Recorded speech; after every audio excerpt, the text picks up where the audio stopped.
প্রকৃতপক্ষে শ্রীমদ্ ভগবদ্গীতার মাহাত্ম্য বাক্য দ্বারা বর্ণনা করবার সামর্থ্য কারও নেই। এতে সমস্ত বেদের সার খুঁজে পাওয়া যায়। এর সংস্কৃত ভাষা এত সুন্দর ও সরল যে সামান্য প্রয়াসেই মানুষ তা সহজে বুঝতে পারবে, কিন্তু এর তাৎপর্য এত গভীর যে সারা জীবন নিরন্তর অভ্যাস করলেও তার অন্ত পাওয়া যায় না। গীতায় মোট 18টি অধ্যায় রয়েছে। আমাদের ব্যস্ত জীবনে অনেকেরই সম্পূর্ণ গীতা পড়া হয়ে ওঠে না। তাই আজকের ভিডিওতে আমরা গীতার অধ্যায়গুলির সারমর্ম খুব সহজ ভাষায় তুলে ধরার চেষ্টা করব। গীতার প্রথম অধ্যায় হল বিষাদ যোগ। এতে মোট 46টি শ্লোকের মাধ্যমে অর্জুনের মনস্থিতির বর্ণনা করা হয়েছে। কুরুক্ষেত্রের যুদ্ধক্ষেত্রে অর্জুন দেখেন কৌরব বাহিনী সামনে দাঁড়িয়ে আছে। তার আত্মীয় স্বজন, বন্ধু বান্ধব, গুরুজন প্রভৃতি এই সেনাবাহিনীতে রয়েছেন, যাদের সাথে তাকে যুদ্ধ করতে হবে। তাদেরকে হত্যা করার কথা ভেবে অর্জুন দুঃখ ও অপরাধবোধে ভুগতে শুরু করেন। তিনি তার ধনুক নামিয়ে রাখেন। তার সারথি ভগবান শ্রীকৃষ্ণকে জিজ্ঞাসা করেন, আমি কিভাবে আমার নিজের লোকেদের সাথে যুদ্ধ করব? এই কথা বলে তিনি অসহায় ভঙ্গিতে রথের ওপর বসে পড়েন। অর্জুন নিজের আত্মীয়দের সঙ্গে যুদ্ধে লিপ্ত হতে চান না। সাংখ্যযোগ হল গীতার দ্বিতীয় অধ্যায়। এতে মোট 72টি শ্লোক রয়েছে। কৃষ্ণ অর্জুনকে কর্মযোগ, জ্ঞানযোগ, সাংখ্যযোগ, বুদ্ধিযোগ ও আত্মার জ্ঞান দেন। এই অধ্যায় বাস্তবে গীতার সারাংশ। শ্রীকৃষ্ণ অর্জুনকে বলেন, তুমি বৃথা চিন্তা করছো কেন? আত্মা অমর, সে কখনো মরে না, শুধু এই শরীর মরে। এই পৃথিবী এবং এর মানুষ তোমার সৃষ্টি নয়। ওদের প্রেমে নিজেকে জড়াচ্ছ কেন? তাদেরকে হারানোর শোক কেন? তারা সবাই এর পূর্বে বহুবার মারা গেছেন এবং তাদের জন্ম হয়েছে প্রত্যেকবার। ধর্ম রক্ষার জন্য এই যুদ্ধ তোমাকে করতেই হবে। এটাই হলো একজন ক্ষত্রিয়র কর্তব্য। এই কথা শুনে অর্জুন শ্রীকৃষ্ণকে বলেন যে তার মনে এখনও অনেক সংশয় আছে। এরপর তিনি শ্রীকৃষ্ণকে সব কিছু বিস্তারিত বলার জন্য অনুরোধ করেন।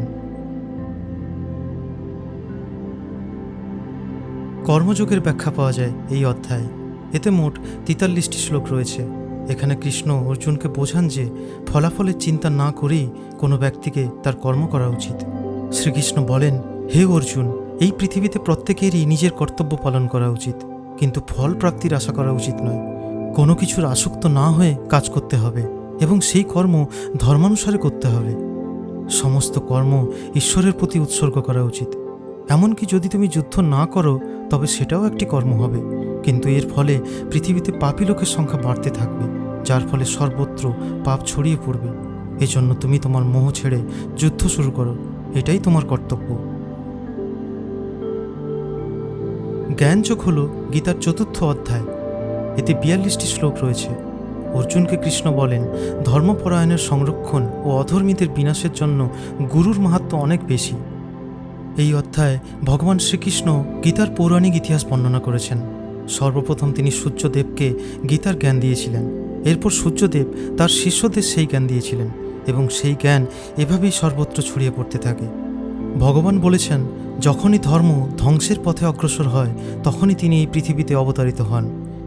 এই যুদ্ধের রঙ্গমঞ্চ তিনি এমনভাবে সাজিয়েছেন যেন পাপীরা শাস্তি পায়, কিন্তু যারা তার প্রতি সমর্পিত হন তিনি তাদের অবশ্যই রক্ষা করেন। এই যুদ্ধ তিনিই সৃষ্টি করেছেন। কর্মসন্ন্যাস যোগ গীতার পঞ্চম অধ্যায়। এতে 29টি শ্লোক রয়েছে। এখানে অর্জুন কৃষ্ণকে জিজ্ঞেস করেন যে কর্মযোগ ও জ্ঞানযোগ এই দুইয়ের মধ্যে তার জন্য কোনটি শ্রেষ্ঠ। তখন কৃষ্ণ জানান যে দুটোরই লক্ষ্য এক, কিন্তু কর্মযোগই উৎকৃষ্ট। কৃষ্ণ আরও বলেছেন, সন্ন্যাস মানে জাগতিক মোহমায়া থেকে বিচ্ছিন্ন হয়ে ঈশ্বরের উপাসনা করা, কিন্তু সন্ন্যাস গ্রহণের জন্য সবার অরণ্যে যাওয়ার প্রয়োজন নেই। কর্তব্য পালনের সময় বস্তুগত আনন্দে মোহ না থাকলেও ভগবানকে লাভ করা যায়। ধ্যানযোগ হল গীতার ষষ্ঠ অধ্যায়। এখানে মোট 47টি শ্লোক রয়েছে। কৃষ্ণ অর্জুনকে অষ্টাঙ্গ যোগ সম্পর্কে জানান। মনের ভ্রান্তি কিভাবে দূর করা যায় তা অর্জুনকে কৃষ্ণ বলেন। ধ্যানের মাধ্যমে একজন মানুষ তার ইন্দ্রিয়কে নিয়ন্ত্রণ করতে পারে। বাইরের জিনিস থেকে মনোযোগ সরিয়ে শুধুমাত্র ঈশ্বরের ধ্যান করা উচিত। নিরন্তর অনুশীলনের মাধ্যমে মানুষ ধ্যানকারী যোগী হয়ে উঠতে পারেন। তিনিই প্রকৃত সুখ পেতে শুরু করেন এবং কোনো কিছু নিয়ে চিন্তিত বা ভীত হন না। তিনি ভগবানের ভক্ত হয়ে যান। ধ্যানের শেষ অবস্থা হলো সমাধি। এই পর্যায়ে পৌঁছে যোগী ঈশ্বরের সাক্ষাৎ পান। জ্ঞান বিজ্ঞান যোগ গীতার এই অধ্যায়ে স্থান পেয়েছে, যেখানে মোট 30টি শ্লোক রয়েছে। এখানে কৃষ্ণ অর্জুনকে নিরপেক্ষ বাস্তব এবং মায়া সম্পর্কে উপদেশ দেন। শ্রীকৃষ্ণ বলেছেন যে মহাবিশ্বের সব কিছুই তার দ্বারাই সৃষ্ট, সব কিছুতেই তিনি উপস্থিত। সূর্য, পৃথিবী, গ্রহ, নক্ষত্র, জ্ঞান, বিজ্ঞান, ইন্দ্রিয়, সুখ, দুঃখ, পাপ, পুণ্য ইত্যাদি সবই তার তৈরি। যারা জ্ঞানের দ্বারা এই বিষয়টি বোঝে তারা ভগবানের ভক্ত হয়ে যান। যারা সন্দেহ করে তারা জগতের জড় বস্তুর প্রতি নিবেদিত হয়ে পড়ে, আর এটাই হয় তাদের দুঃখের কারণ। তারা কখনো মোক্ষ লাভ করতে পারে না এবং এই মৃত্যুলোকে বারবার জন্ম নিতে হয় পার্থিব দুঃখ কষ্ট ভোগ করতে। অক্ষর ব্রহ্মযোগ গীতার 8ম অধ্যায়। এতে মোট 28টি শ্লোক রয়েছে। এই অধ্যায়ে শ্রীকৃষ্ণ অর্জুনকে ব্রহ্ম ও আত্মার জ্ঞান দিয়েছেন। কৃষ্ণ বলেন, অহম ব্রহ্মাস্মি, অর্থাৎ আমিই ব্রহ্ম। আর যেহেতু মানুষের আত্মাও ভগবানের অংশ, তাই মানুষও ব্রহ্ম। মানুষ এসব জানতে পারে না, কারণ তাদের বুদ্ধি মোহর আবরণে আবৃত থাকে। শ্রীকৃষ্ণ আরও বলেছেন যে অন্যান্য সমস্ত দেবদেবীও কেবল তার দ্বারাই সৃষ্টি হয়েছিল। তাদের আরাধনা করা মানেও পরম ব্রহ্ম অর্থাৎ শ্রীকৃষ্ণেরই পূজা করা। যারা কৃষ্ণের ধ্যান করেন এবং মৃত্যুর সময় কৃষ্ণের উপাসনা করেন, তিনি তাদের মোক্ষ অর্থাৎ মুক্তি দান করেন। রাজগুহযোগ গীতার 9ম অধ্যায়, যেখানে 34টি শ্লোক রয়েছে। এই অধ্যায়ে শ্রীকৃষ্ণ বলেছেন পৃথিবীতে সবচেয়ে বড় রহস্য হল কৃষ্ণই ঈশ্বর। তিনিই মহাবিশ্ব সৃষ্টি করেছেন। প্রতিটি কণাতে তিনিই বিরাজমান।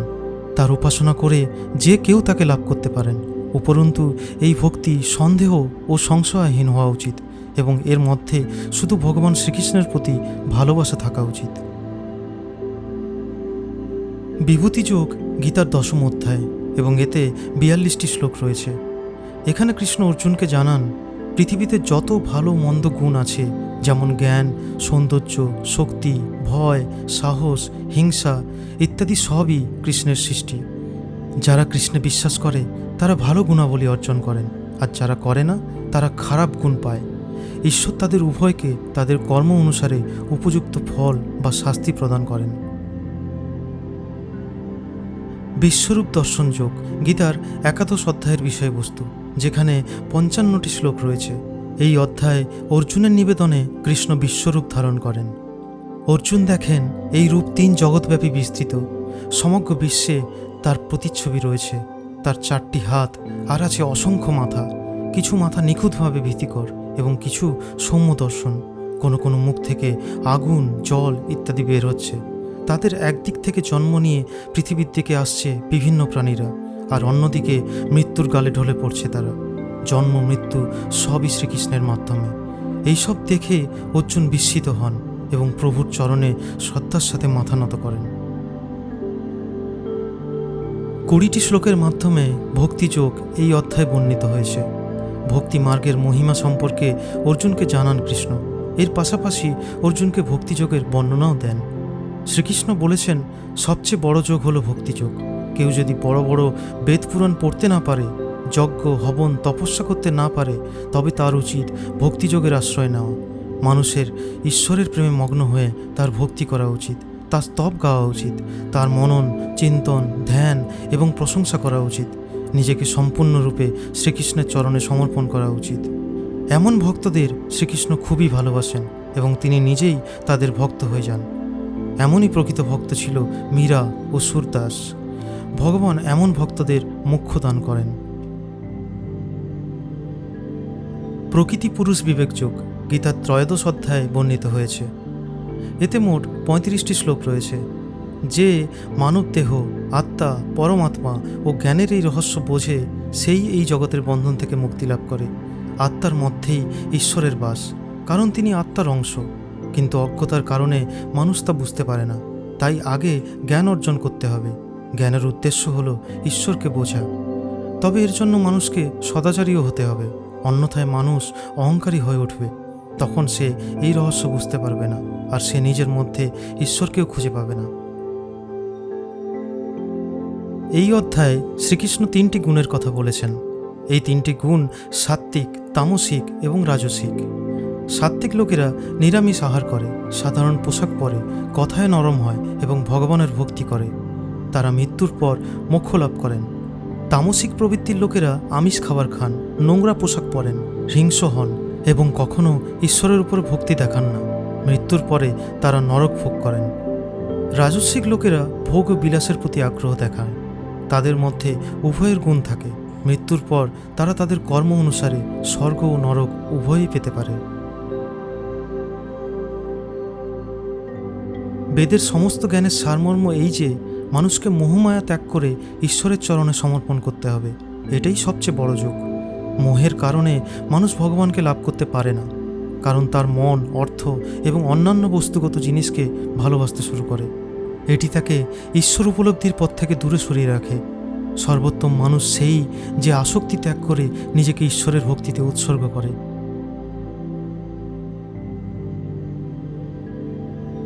দৈবসুর সম্পদ বিভাগ যোগ গীতার 16তম অধ্যায়। এখানে 24টি শ্লোক রয়েছে। এতে কৃষ্ণ স্বাভাবিক রীতিতে ঐশ্বরিক প্রকৃতির জ্ঞানী পুরুষ ও অসুর প্রবৃত্তির অজ্ঞানী পুরুষের লক্ষণ সম্পর্কে জানিয়েছেন। মানুষের মধ্যে দুই ধরনের প্রবৃত্তি পাওয়া যায়, দেব ও দানব। দেব মনোভাব যাদের আছে তাদের অনেক ভালো গুণ থাকে, যেমন সেবা, সংযম, সত্যবাদিতা, সততা, পরিচ্ছন্নতা, শান্তি ইত্যাদি। তারা মোক্ষ লাভের যোগ্য। বিপরীতে আসুরিক প্রবৃত্তির লোকেদের মধ্যে খারাপ গুণ থাকে, যেমন অহংকার, ঈর্ষা, ক্রোধ, কাম, বাসনা, লালসা, হিংসা ইত্যাদি। তারা নরক লাভ করেন। গীতার এই 17 অধ্যায়ে মোট 28টি শ্লোক রয়েছে। এখানে কৃষ্ণ অর্জুনকে জানান, শাস্ত্রবিধির জ্ঞান না থাকলে ও শাস্ত্রবিধি ত্যাগ করা সত্ত্বেও যজ্ঞ, পূজা ইত্যাদি শুভকর্ম শ্রদ্ধাভরে যারা করে থাকেন তাদের পরিস্থিতি কেমন হয়। অর্জুন জিজ্ঞাসা করলেন, বেদ ও পুরাণ ছাড়া যারা নিজ ইচ্ছায় ভক্তি করতে চায় তাদের কি করা উচিত? শ্রীকৃষ্ণ বলেছেন, তাদের উচিত ওম তৎ সৎ অনুসরণ করা। ওম মানে ঈশ্বর, তৎ মানে মোহ থেকে দূরে থাকা, সৎ মানে সত্য। অর্থাৎ একজন মানুষের মোহমায়া থেকে দূরে থেকে সৎপথে চলে ঈশ্বরের উপাসনা করা উচিত। এমন মানুষকে ভগবান নিজের আশ্রয় নিয়ে পরিত্রাণ দান করেন। মোক্ষ সন্ন্যাস যোগ গীতার 18 ও শেষ অধ্যায়। এতে মোট 78টি শ্লোক রয়েছে। এটি আগের সমস্ত অধ্যায়ের সারমর্ম। এতে অর্জুন কৃষ্ণর কাছে জ্ঞানযোগ ও কর্মযোগের তত্ত্ব জানার ইচ্ছা প্রকাশ করেন। এই অধ্যায়ে ভগবান শ্রীকৃষ্ণ অর্জুনকে মোক্ষ লাভের পথ ব্যাখ্যা করেছেন।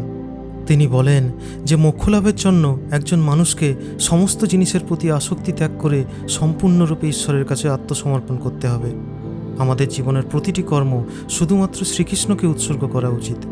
তার প্রতি অগাধ ভালোবাসা রাখতে হবে, তার প্রতি পূর্ণ আস্থা রাখা উচিত, তার পূজা করা উচিত এবং সন্ন্যাসীর মতো সমস্ত বস্তু থেকে মোহ ত্যাগ করতে হবে। এভাবে জীবনযাপন করলে মানুষ অবশ্যই মোক্ষ লাভ করবে। শেষে শ্রীকৃষ্ণ অর্জুনকে বলেন যে সে যদি এখনও যুদ্ধ করতে না চায় তবে সে চলে যেতে পারে, কিন্তু বিধির বিধান হবেই। তার পরিবর্তে অন্য কেউ যুদ্ধ করবে। কিন্তু অর্জুনের সমস্ত সন্দেহের অবসান ঘটেছিল। তিনি ভগবান শ্রীকৃষ্ণকে প্রণাম করেন এবং ধর্মযুদ্ধের জন্য প্রস্তুত হন। আজকের ভিডিওটি কেমন লাগলো তা দয়া করে কমেন্ট করে জানাতে ভুলবেন না। পরের ভিডিওগুলির জন্য দয়া করে চ্যানেলটি সাবস্ক্রাইব করুন ও ভিডিওটি লাইক ও শেয়ার করুন।